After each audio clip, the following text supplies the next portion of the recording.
নমস্কাৰ বন্ধুসকল, মই হাতীমা আজি আকৌ পটলৰ খেতিৰ ভিডিঅ' এটা লৈ আপোনালোকৰ মাজলৈ উপস্থিত হ'লোহি। তো আজি মই পটল খেতিৰ ওপৰত আলোচনা কৰিম। মোৰ ভিডিঅ'টো স্কিপ নকৰাকৈ আৰম্ভণিৰ পৰা শেষলৈকে নিশ্চয় চাব। আপোনালোকে নিশ্চয় দেখা পাইছে যে ইয়াত মাত্ৰ এটা লতিত কেনেকৈ পটল লাগিছে চাইছে না? প্ৰতিটো গাঁঠিতে পটল চাইছে না? এঠাইতে দুটা তিনিটাকৈ চাইছে।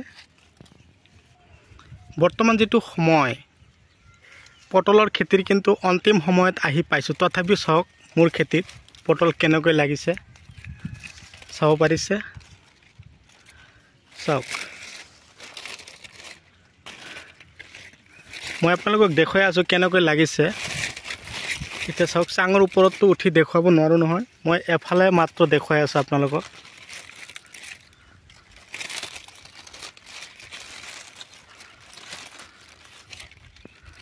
চাব পাৰিছে, কেৱল পটল আৰু পটল এঠাইতে চাওক কিমান ধৰিছে।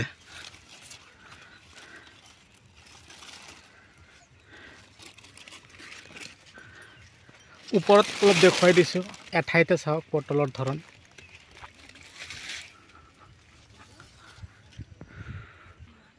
এতিয়া কথা হ'ল কি, আপোনালোকে এই খেতি কেনেকৈ কৰিব? লগোৱাৰ সময় এতিয়া কিন্তু আহি গৈছে, একুৰেট সময়। এই সময়ত যদি আপোনালোকে পটলৰ শিপা লতি লগাব পাৰে তো আপোনালোকৰ খেতিত কিন্তু ধুনীয়াকৈ গজালি মেলিব। মই কিন্তু আজিৰ এই ভিডিঅ'টোত সম্পূৰ্ণ তথ্য পটলৰ খেতিৰ দি দিম। তো নতুন পদ্ধতিত কৰা পটলৰ খেতিৰ বিষয়ে আজি মই আলোচনা কৰি আছোঁ। ভিডিঅ'টো স্কিপ নকৰাকৈ আৰম্ভণিৰ পৰা শেষলৈকে নিশ্চয় চাব। তো চব্জিৰ ভিতৰত পটল হ'ল টকা উপাৰ্জন কৰা প্ৰথম স্থান দখল কৰা চব্জি। এইটো চব্জি আপোনালোকে একেৰাখে 10ৰ পৰা 11টা মাহ বজাৰলৈ বিকিব পাৰিব। আৰু পটলৰ ধৰণটো এনেকুৱা হ'ব, এইটো হ'ল হাইব্ৰিড জাতৰ পটল। এঠাইতে দুটা তিনিটাকৈ পটল লাগি থাকে। তো বন্ধুসকল, আপোনালোকে মোৰ ভিডিঅ'টো কোন ঠাইৰ পৰা চাই আছে আপোনালোকে মোক কমেণ্ট কৰি জনাব। যদি মোৰ চেনেলৰ নতুন ভিউৱাৰ্ছ হিচাপে আছে তেনেহ'লে মোৰ চেনেলটো ছাবস্ক্ৰাইব কৰিব, কাষত থকা বেল ঘণ্টিটো লাহেকৈ বজাই দিব, যাতে এনেকুৱা ধৰণৰ উন্নত জৈৱিক, ৰাসায়নিক আৰু বৈজ্ঞানিক পদ্ধতিৰে কৰাৰ খেতিৰ ভিডিঅ' নটিফিকেশ্যন অলৰেডি আপোনালোকে পাই থাকে। এতিয়া কথা হ'ল, পটল যে লগাব শিপা ক'ত পাব? শিপা মই আপোনালোকক যোগান ধৰিম। আপোনালোকক মই ডিছক্ৰিপশ্যনত, থাম্বনেইলত অলৰেডি মই কণ্টেক্ট নাম্বাৰ দি দিছোঁ। আপোনালোকে সেইটো নাম্বাৰত আপোনালোকে কণ্টেক্ট কৰিব। কৰাৰ পিছত যদি আপোনালোকে মোৰ দৰে শিক্ষিত নিবনুৱা হৈ আছে তেনেহ'লে আপোনালোকে কি কৰিব, কমেও 1 বিঘা মাটিৰ পটলৰ খেতি কৰিবৰ কাৰণে প্ৰস্তুতি ল'ব। 1 বিঘা মাটি পটলৰ খেতি কৰোঁতে কিমান টকা খৰচ বহন কৰিব লাগিব, কেনেকুৱা ধৰণৰ মাটিত আমি পটলৰ খেতি কৰিব লাগিব, মাটিৰ গুণাগুণ কেনেকুৱা হ'ব লাগিব। প্ৰথমতে আমি কি কৰিম, মাটিৰ গুণাগুণ নিৰীক্ষণ কৰিম। ভাল ওখ এঢলীয়া মাটি আমি নিৰ্বাচন কৰি পটলৰ শিপাবিলাক লগাবৰ কাৰণে প্ৰস্তুতি ল'ম। লগোৱাৰ এসপ্তাহ বা 10 দিন পিছৰ পৰাই শিপাৰ পৰা গজালি মেলিব, নতুন গছ হ'ব।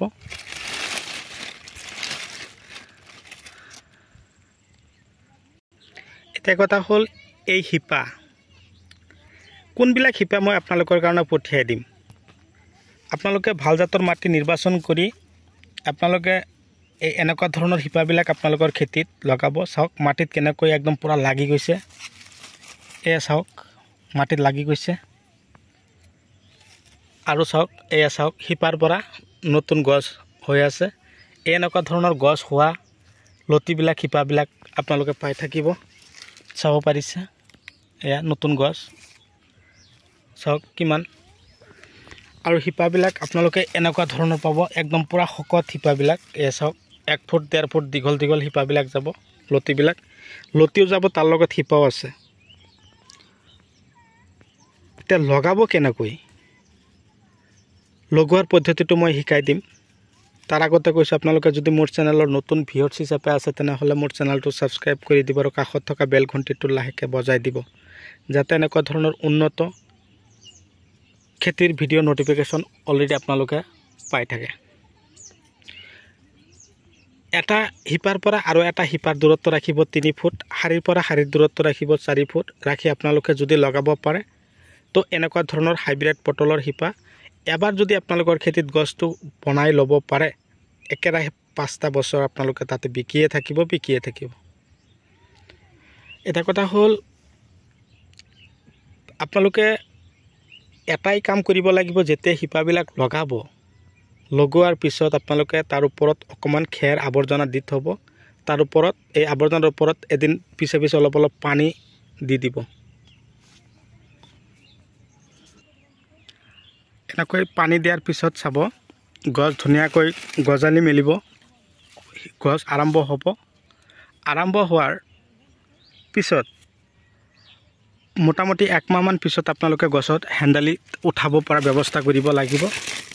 আৰু এই খেতি কৰিবৰ কাৰণে আপোনালোকৰ এটা বস্তু বেছিকৈ লাগিব, যিটোৰ নাম হ'ল গোবৰ। পটল খেতিৰ প্ৰধান খাদ্যটোৱে হ'ল গোবৰ সাৰ। গোবৰ সাৰ আপোনালোকৰ পটলৰ খেতিত যিমান খটাব আপোনালোকৰ পটল মোৰ খেতিত যেনেকুৱা হৈছে তাতকৈ বেছি যেন লাগিব, মোৰ এটা অনুভৱ। বিশেষকৈ পটলৰ খেতিৰ বাবে আপাৰ আৰু লয়াৰ অসমৰ মাটিখিনি বহুত ভাল। তো সেইকাৰণে মই যোৱা বছৰতো আপাৰ লয়াৰত বহুত শিপা পঠিয়াইছোঁ। এইবাৰো বহুতে মোক ফোন মাৰি আছে, দাদা পটলৰ শিপা লাগে। তো দেৰি নকৰিব, ততাতৈ কৰক, আপোনালোকে পটলৰ শিপা লৈ আপোনালোকৰ খেতিটো লগাই দিয়ক।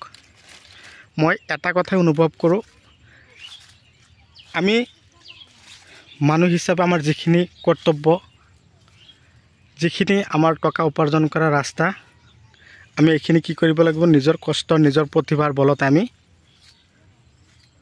আগুৱাই যাব লাগিব বা আগবাঢ়ি লৈ যাব লাগিব। সেইকাৰণে মই আপোনালোকক কৈ থাকোঁ কি আপোনালোকে অযথা সময় নষ্ট নকৰি আপোনালোকেও এনেকুৱা ধৰণৰ পটলৰ খেতি কৰিবৰ কাৰণে প্ৰস্তুতি লওক। চাওক এঠাইতে কিমানকৈ ধৰে আৰু ওপৰত আছে, চাওক এঠাইতে 1 কিলোৰ ওপৰত আছে, চাব পাৰিছে। এখন ঠাইতে যদি 1 কিলোৰ ওপৰত পটল লাগে, চাব পাৰিছে। মই ইফালে ঘূৰাই দেখুৱাই আছোঁ, চাওক। তো যদি লাগে আপোনালোকে ততাতৈ কৰক। এতিয়া সময় হৈ গৈছে মোটামুটি নৱেম্বৰ, ডিচেম্বৰ, জানুৱাৰী, ফেব্ৰুৱাৰী, মাৰ্চ, এপ্ৰিল, মে' মাহলৈকেও লগাই আছে। কিন্তু এতিয়া আগতীয়াকৈ গছটো হৈ থাকিলে আপোনালোকৰ এডভান্স গছত পটল লাগিব। ভিডিঅ' চাই কেনে পালে কমেণ্ট কৰিব, যিমান পাৰে শ্বেয়াৰ কৰিব, ভাল লাগিলে আপোনালোকৰ মূল্যৱান আঙুলিৰ এটা লাইক দি দিব। তো আজিলৈ এৰিছোঁ, পৰৱৰ্তী ভিডিঅ'ত পুনৰাই লগ পাম। ধন্যবাদ।